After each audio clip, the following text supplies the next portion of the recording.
Good morning, friends. Welcome back.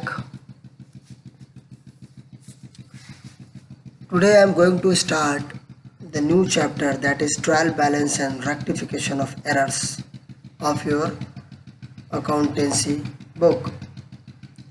And this is the first video of this chapter.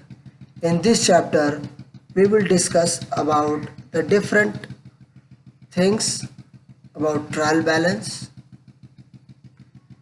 and little bit about errors, that what types of errors can we have in accountancy and how we are going to search those errors. And in coming videos we will be focusing on the rectification of those errors. So let's begin this chapter. Trial balance. Till now we have learned how to prepare, how to make journal entries and how to record transactions and how to make the postings. मतलब journal entry कैसे करनी है और ledger posting कैसे करनी है, ये सारी चीज़ें हमने सीख ली हैं. अब इनके जर्नल और लेजर और फाइनल अकाउंट्स के बीच में एक स्टेटमेंट बनाना होता है हमें, जिसका नाम है ट्रायल बैलेंस. ट्रायल बैलेंस वो कड़ी है, एक स्टेटमेंट है जो हमारी मदद करता है हमारे फाइनल अकाउंट्स को आसानी से बनाने में. क्यों? क्योंकि ये पूरे साल इस्तेमाल किए गए लेजर्स के बैलेंस से लैस होता है और हमें फाइनल अकाउंट्स बनाते समय बस ट्रायल बैलेंस के बैलेंसेस को देखकर सीधा एंट्री करनी होती है प्रॉफिट एंड लॉस अकाउंट में और बैलेंस शीट में. तो चलिए जानते हैं इस ट्रायल बैलेंस नामक स्टेटमेंट के बारे में. shows the balances or total of debit and credits of all the account to verify the arithmetical accuracy. Mark these words, arithmetical accuracy. अभी आगे हमें इस बात पे चर्चा भी करेंगे कि what is arithmetical accuracy and how much importance in accounting this word has. तो ट्रायल बैलेंस क्या है? एक ऐसा स्टेटमेंट है जो हमारे सारे लेजर्स का बैलेंस शो करता है. उनके बैलेंस को डेबिट और क्रेडिट बैलेंस के रूप में ये शो करता है कि जिन लेजर्स का डेबिट बैलेंस है उसको डेबिट बैलेंस के कॉलम में लिखता है और जिनका क्रेडिट बैलेंस है उनको क्रेडिट बैलेंस के कॉलम में लिखता है. क्योंकि because we are following the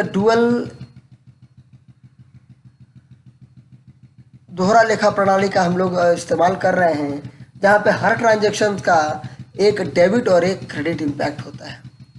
तो जाहिर सी बात है, अगर हम कोई भी स्टेटमेंट बनाने वाले हैं साल के अंत में और उसमें डेबिट और क्रेडिट के पूरे कॉलम बने हुए हैं जिसमें पूरे साल की एंट्री करनी है, मुझे पूरे साल के ट्रांजैक्शंस, पूरे साल के लेजर्स का बैलेंस वहाँ पे मेंशन करना है और हर ट्रांजैक्शन का अगर डेबिट और क्रेडिट बैलेंस इफेक्ट हमें दिखाना है, तो ये डुअल एंट्री सिस्टम क्या बताता है हमें यहाँ पे कि वो ट्रायल बैलेंस के डेबिट कॉलम का सम और ट्रायल बैलेंस के क्रेडिट कॉलम का सम दोनों हमेशा इक्वल होना चाहिए.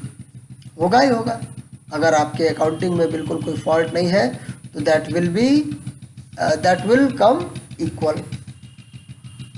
It is an important statement in accounting process. It helps in preparing the final statement. जैसा मैंने बताया कि फाइनल स्टेटमेंट को बनाते समय ये हमारी काफ़ी मदद करता है, क्योंकि सारे बैलेंसेस को एक जगह इकट्ठा कर लिया जाता है, जिसकी वजह से हमें बार बार लेजर खोल के उस लेजर के बैलेंस को नहीं देखना पड़ता.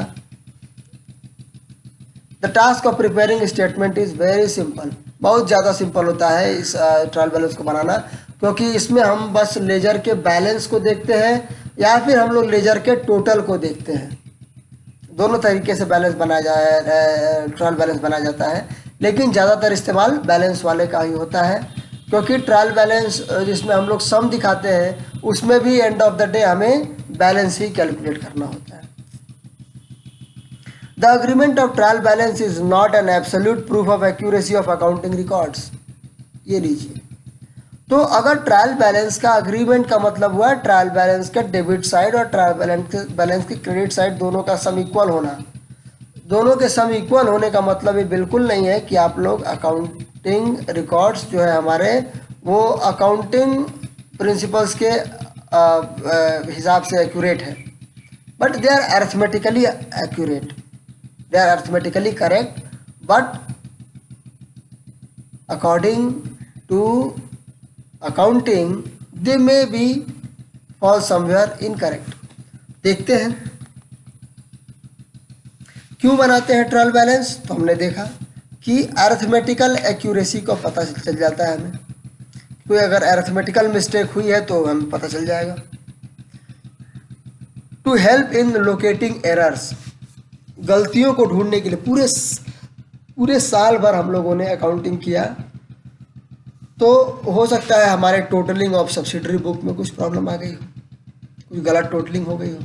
पोस्टिंग जर्नल एंट्री में से जब हम लोग लेजर में कर रहे हैं तो वहाँ पे कोई मिस्टेक हो गया हो, गलत अमाउंट चढ़ गया हो या फिर गलत नाम पे कुछ एंट्री हो गई हो।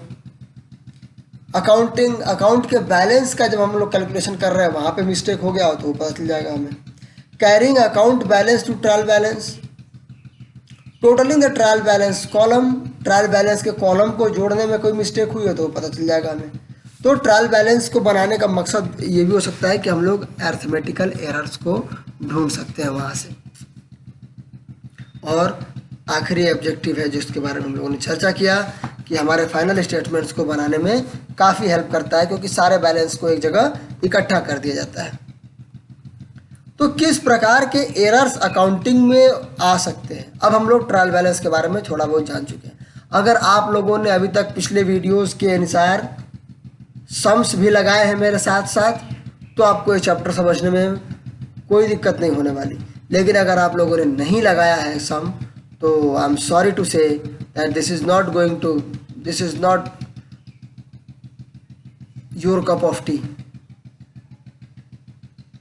क्योंकि ये this is not the beginning of account, now this is the 2, 3 और 4 step ahead of the beginning of account. Account शुरू किए हुए में 3 कदम हो चुके हैं। और अगर आपने अभी तक ऐसा कुछ नहीं करना शुरू किया है, सवाल लगाने शुरू नहीं किए हैं, तो ट्रायल बैलेंस समझने में आपको दिक्कत हो सकती है। और अगर आपने शुरू किया है तो ट्रायल बैलेंस का मतलब कुछ है ही नहीं आपके लिए। Very simple topic, unless you skipped all the previous chapters. चलिए शुरू करते हैं। तो किस प्रकार के एरर्स अकाउंटिंग में मिल सकते हैं। Error in totalling of debit and credit balances in trial balance, total करते समय ट्रायल बैलेंस में अगर जोड़ने में कुछ मिस्टेक हो गया हो। Error in totalling of subsidiary book जैसे कि sales book, cash book, journal book, इनके सम करने में अगर कोई मिस्टेक आ गई हो, वहाँ पे भी हमें दिक्कत, वो भी एक एरर के रूप में कंसिडर करेंगे हम लोग। Error in posting of from subsidiary book से पोस्टिंग करते समय कोई मिस्टेक हो गई हो। Error in showing account balance in wrong column of the trial balance और इन रॉन्ग अमाउंट, गलत कॉलम में हम लोगों ने डेबिट बैलेंस को क्रेडिट बैलेंस में दिखा दिया है, वो पता चल सकता है। या फिर हमने कोई अमाउंट 1000 के बदले 100 रुपये से लिख के छोड़ दिया है, या 1000 के बदले 1100 रुपये लिख के छोड़ दिया है, तो इस तरीके का मिस्टेक भी एरर में ही आएगा। Omission in showing an account balance in the trial balance, कोई ऐसा अकाउंट का बैलेंस है जो कि ट्रायल बैलेंस में ओमिशन का मतलब छूट गया है, बिल्कुल उसकी एंट्री नहीं हुई है। Error while posting in journal entries, journal entry से पोस्टिंग करते समय कोई मिस्टेक हो गई हो। जर्नल एंट्री में not have been posted properly to the ledger, मैंने कोई एंट्री है जो राम के नाम की है, मैंने उसको श्याम के नाम पे कर दिया है, मिस्टेक। तो इस प्रकार के error in recording a transaction in journal में ही अगर हमने पोस्ट रिकॉर्डिंग के टाइम पे ही मिस्टेक कर दिया है। सेल ऑफ मशीनरी है, हम लोगों ने इसे सेल ऑफ स्टॉक की तरह ट्रीट करके उसकी एंट्री कर दी है, तो मशीनरी के अमाउंट में कुछ कमी हो जाएगी इस ट्रांजैक्शन से, लेकिन हमारी कमी दिखेगी नहीं, क्योंकि वो कमी तो हमारे स्टॉक के सेल्स में चली जाएगी। तो ये भी एक प्रकार का एरर है। बहुत सारे एरर हम लोगों ने यहाँ पे कलेक्ट किए हैं। और स्टार्ट वर्किंग विद मी, ये सिर्फ प्रॉब्लम्स दिख रही हैं थोड़ी सी गंभीर, लेकिन ये है नहीं। और इनका रेक्टिफिकेशन तो इनसे भी आसान है। Error in recording a transaction in subsidiary book with wrong name और रॉन्ग अमाउंट। तो ये इतने प्रकार के एरर्स हो सकते हैं, और भी बहुत सारे एरर्स हो सकते हैं। ये बस एक छोटा सा एग्जांपल है ताकि आपके दिमाग में एक आपके दिमाग को एक आधार मिले कि कहाँ से मुझे सोचना है और किस प्रकार सोचना है। तो एरर गलत नाम में गलत एंट्री हो सकती है। जैसे मैंने बताया, राम को डेबिट कर रहा था, मैंने श्याम को डेबिट कर दिया। 200 से कर रहा था, मैंने 2000 से डेबिट कर दिया। तो इस प्रकार के अब इतने सारे एरर्स हम लोगों ने देखे। तो इन एरर्स का कोई क्लासिफिकेशन करना अगर हम लोग कर लें तो हमारे लिए ज़्यादा, आपके एग्जाम पॉइंट ऑफ व्यू से भी बहुत ज़्यादा इंपॉर्टेंट है और हमारे लिए भी समझने में आसानी होगी। तो आइए देखते हैं, इनको 4 कैटेगरीज में बांटा गया: error of commission, error of omission, error of principle and compensating errors. Error of commission किसे कहते हैं? Due to wrong posting of transaction. जब पोस्टिंग गलत हो जाती है ट्रांजैक्शंस की तो हम उसे क्या कहते हैं?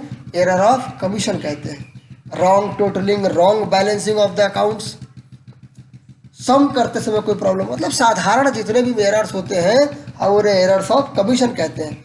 Wrong casting of subsidiary book, मैंने अंडर कास्ट कर दिया, ओवर कास्ट कर दिया सब्सिडरी बुक। मेरे सेल्स बुक का बैलेंस आ रहा है 5,000 रुपये और मैंने उसे 50,000 कर दिया, that is error of commission.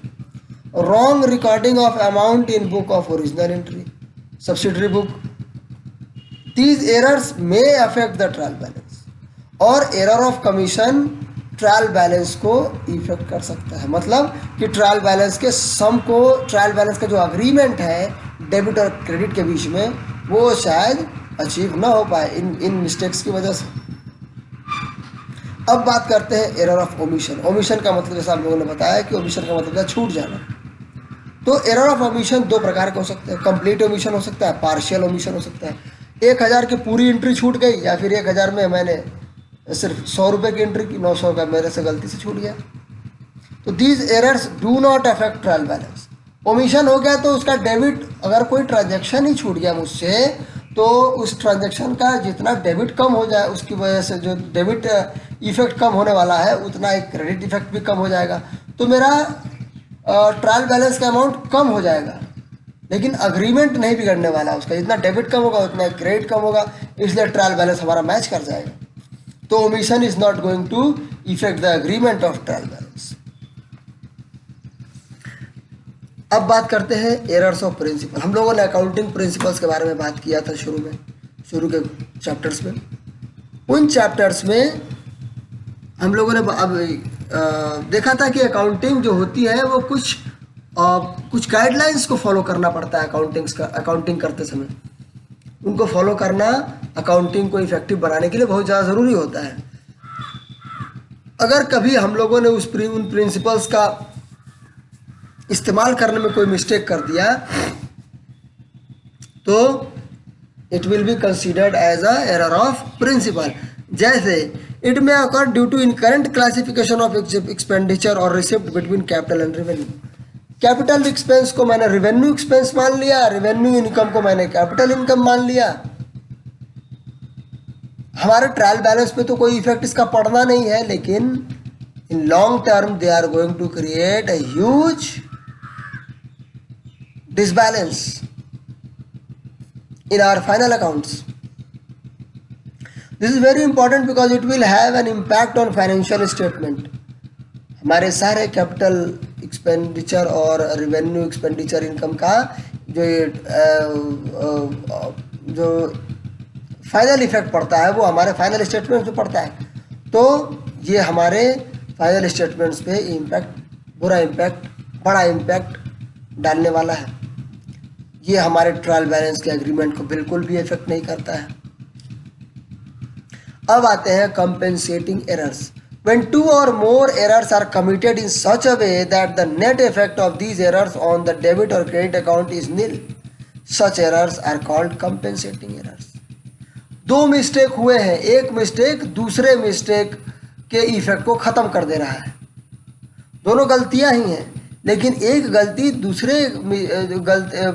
गलती जो पहली गलती है उसका जो इफेक्ट है, गलत इफेक्ट जो ट्रायल बैलेंस में पड़ने वाला था, वो दूसरी गलती ने क्या किया, उस इफेक्ट को ख़त्म कर दिया। That is called compensating error. Such errors do not affect. तो इस तरीके के एरर्स भी हमारे अग्रीमेंट को, ट्रायल बैलेंस के अग्रीमेंट को बिल्कुल भी परेशान नहीं करते हैं। आगे हम लोग इनके बारे में और भी गहन चर्चा करेंगे। आप लोग स्टार्टिंग में read the book and keep preparing notes.